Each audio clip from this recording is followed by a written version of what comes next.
नमस्कार, मैं आपके साथ राज सिंह भाटी। आप देख रहे हैं राज न्यूज़ एक्सप्रेस और राज न्यूज़ अमृतवाणी की खास रिपोर्ट। जैसे कि आपको पता है कि हम जन समस्या उठाने की कोशिश करते हैं और अच्छे बुरे लोग हर धर्म में हर जाति में होते हैं। किसी धर्म के लिए किसी जाति के लिए मान लेना कि ये खराब है, ये बीजेपी और आरएसएस ही कर सकती है।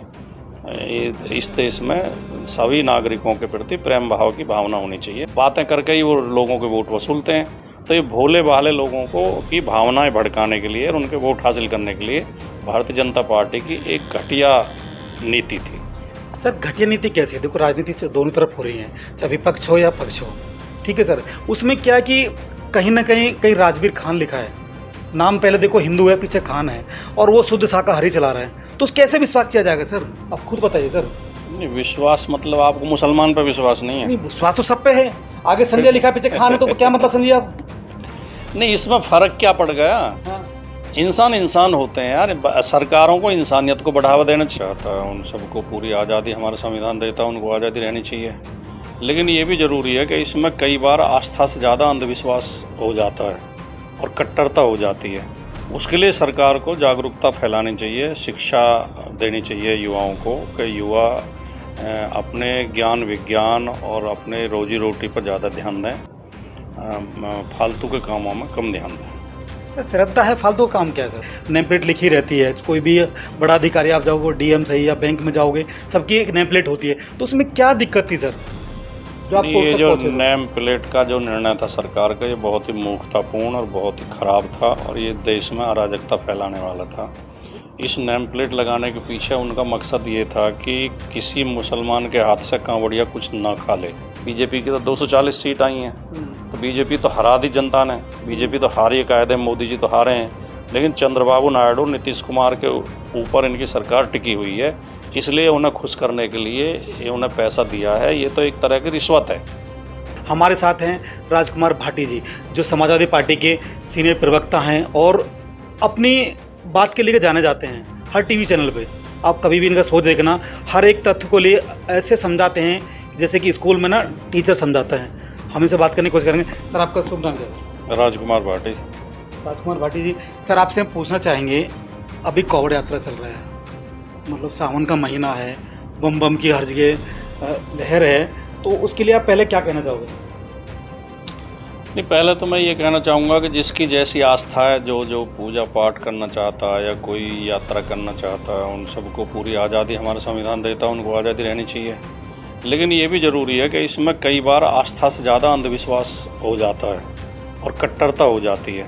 उसके लिए सरकार को जागरूकता फैलानी चाहिए, शिक्षा देनी चाहिए युवाओं को कि युवा अपने ज्ञान विज्ञान और अपने रोजी रोटी पर ज़्यादा ध्यान दें, फालतू के कामों में कम ध्यान दें। सर, श्रद्धा है, फालतू काम क्या है सर? देखो, आस्था सबकी होती है, इसमें कि पीछे भी आया था कि भाई जो भी ढाबे हैं, जो भी कांवड़ यात्रा में पड़े, जब मुजफ्फरनगर के कोई भी रास्ते में पड़े, कहीं भी हो, उन पर नेम प्लेट होनी चाहिए। और नेम प्लेट लेके पुलिस से लेके अधिकारी से लेके हर किसी के नेम प्लेट लिखी रहती है। कोई भी बड़ा अधिकारी आप जाओगे, डीएम सही या बैंक में जाओगे, सबकी एक नेम प्लेट होती है, तो उसमें क्या दिक्कत थी सर? ये जो नेम प्लेट का जो निर्णय था सरकार का, ये बहुत ही मूर्खतापूर्ण और बहुत ही खराब था और ये देश में अराजकता फैलाने वाला था। इस नेम प्लेट लगाने के पीछे उनका मकसद ये था कि किसी मुसलमान के हाथ से कांवड़िया कुछ ना खा ले। जब देश में इस तरह धर्म के नाम पर, जाति के नाम पर नफरत सरकारें पैदा करेंगी, तो देश के नागरिकों में बहुत ज़्यादा विरोधाभास और बहुत ज़्यादा दुश्मनी पैदा हो जाएगी। इंसान सब इंसान होते हैं, जाति धर्म से कोई अपवित्र थोड़ी हो जाता है किसी की जाति धर्म से। क्या हिंदू सारे मांस मदिरा का सेवन नहीं करते या खाली मुसलमान ही करते? मुसलमानों में अच्छे लोग होते हैं, हिंदुओं में भी अच्छे लोग होते हैं। तो ये जाति के नाम पर, धर्म के नाम पर लोगों के अंदर ऐसी भावना पैदा कर देना कि अगर आप मुसलमान के हाथ से खा लोगे तो तुम्हारा धर्म भ्रष्ट हो जाएगा, तो लोगों के अंदर एक नफ़रत पैदा होगी नहीं कि ये खराब लोग होते हैं और उनके अंदर हमारे प्रति खरी होगी नफ़रत, तो देश में दुश्मनी बढ़ेगी, शत्रुता बढ़ेगी, नफ़रत बढ़ेगी, कल को झगड़े होंगे। तो ये निर्णय खराब निर्णय था। ये कांवड़ यात्रा सैकड़ों वर्ष से होती आ रही है, शांतिपूर्वक होती है। कई जगह तो मुसलमान शिविर लगाते हैं, कांवड़ियों की सेवा करते हैं, खूब बढ़िया शांतिपूर्वक हो रही। कांवड़ियों की ओर से तो कोई मांग नहीं की गई थी कि इस तरह के नेम प्लेट लगाओ। ये तो भारतीय जनता पार्टी की जो सांप्रदायिक नीतियाँ हैं, भारतीय जनता पार्टी जो नफ़रत की राजनीति करती है, क्योंकि इनके पास कोई रचनात्मक एजेंडा हो तो नहीं है, ऐसी घटिया बातें करके ही वो लोगों के वोट वसूलते हैं। तो ये भोले भाले लोगों को की भावनाएं भड़काने के लिए और उनके वोट हासिल करने के लिए भारतीय जनता पार्टी की एक घटिया नीति थी। सर घटिया नीति कैसी है? देखो राजनीति दोनों तरफ हो रही है, चाहे विपक्ष हो या पक्ष हो, ठीक है सर। उसमें क्या कि कहीं ना कहीं राजबीर खान लिखा है, नाम पहले देखो हिंदू है पीछे खान है, और वो शुद्ध शाकाहारी चला रहा है, तो कैसे विश्वास किया जाएगा सर? आप खुद बताइए सर। नहीं, विश्वास मतलब आपको मुसलमान पर विश्वास नहीं है? नहीं, विश्वास तो सब पे है। आगे संजय लिखा है पीछे खान है, तो क्या मतलब समझिए आप? नहीं, इसमें फ़र्क क्या पड़ गया? हाँ। इंसान होते हैं यार। सरकारों को इंसानियत को बढ़ावा देना चाहिए, प्रेम मोहब्बत को बढ़ावा देना चाहिए, या सरकारों को भेदभाव को बढ़ावा देना चाहिए? सर आपने सोशल मीडिया पर काफ़ी वीडियो देखे होंगे जो ये ढाबे में रोटी बनाते हैं, कहीं थूक के लगाते हैं, कहीं कुछ करते हैं, कहीं कुछ करते हैं, तो उन्हीं को लेके उनका एक तथ्य था कि भाई जो धार्मिक आस्था है वो कहीं ठेस ना पहुँचे, और नेम प्लेट होनी चाहिए। नेम प्लेट में कोई दिक्कत भी नहीं है। हाँ, कोई भी आगे पता था भाई मैं उनसे चौराहे पे खड़ा हूँ, कैसे खड़ा हूँ, किस नाम का ढाबा है, आप यहाँ पे आ जाइए, उससे भी थोड़ा लोगों को सहयोग मिलता है। जैसे कि फ़ोन है, आजकल कोई भी क्राइम होता है तो एक नंबर से पता लगता है कौन कहाँ क्राइम किया, कहाँ से कहाँ गया, कैसे गया, तो वो भी पहचान होती है ना। तो उससे क्या दिक्कत है? ये जो तुम वीडियो की बात कर रहे हो, 90% वीडियो फर्जी होते हैं। उन्हें बीजेपी और आरएसएस के लोग ही बनाते हैं, आईटी सेल के लोग बनाते हैं। देश में सैकड़ों ऐसे उदाहरण हैं कि पुलिस ने आदमी को पकड़ा, वो गोल टोपी लगा के और मुस्लिम नाम बता के कोई घटिया काम कर रहा था, कहीं देवता की प्रतिमा को अपमानित कर रहा था, कहीं गाय काट रहा था, कहीं गाय को परेशान कर रहा था, पिटाई कर रहा था। जब उन्हें पुलिस ने पकड़ के पूछताछ की तो वो हिंदू निकले, हिंदू महासभा से, आरएसएस से जुड़े हुए निकले। एक नहीं, सैकड़ों केस हुए हैं देश में। आप अगर खोज करोगे, सर्च करोगे तो आपको मिल जाएंगे।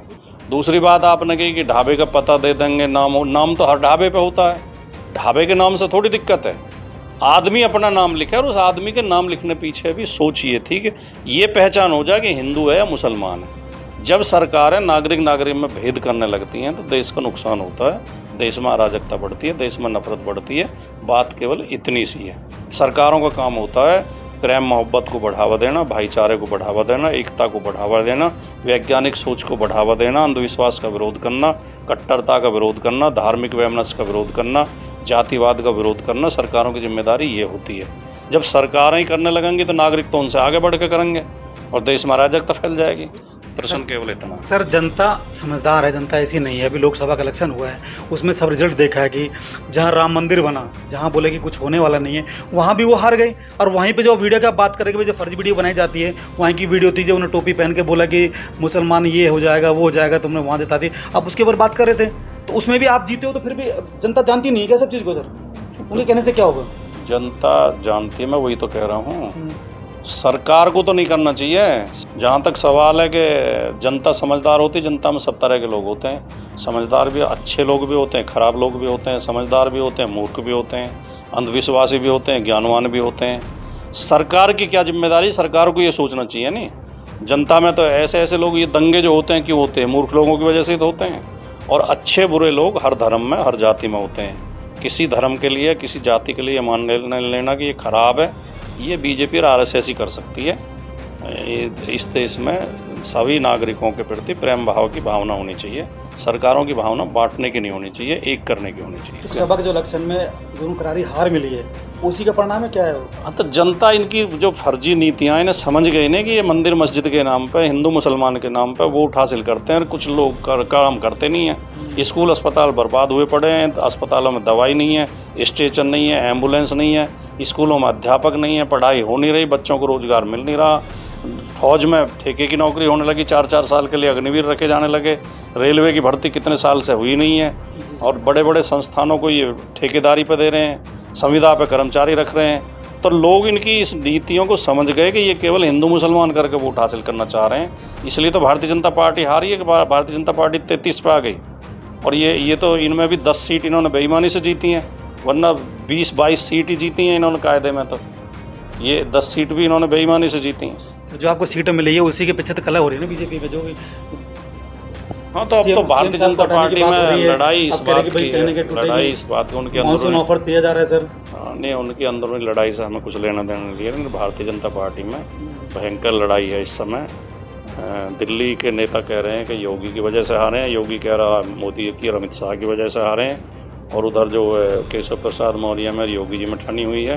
पूरा प्रशासन, पूरी नौकरशाही, पूरी पुलिस, खेमों में बट गई है। कुछ अधिकारी दिल्ली की तरफ हैं, कुछ अधिकारी यूपी की तरफ हैं। भारतीय जनता पार्टी की अभी और बुरी हालत होनी है, अभी और डाउन जाएंगे।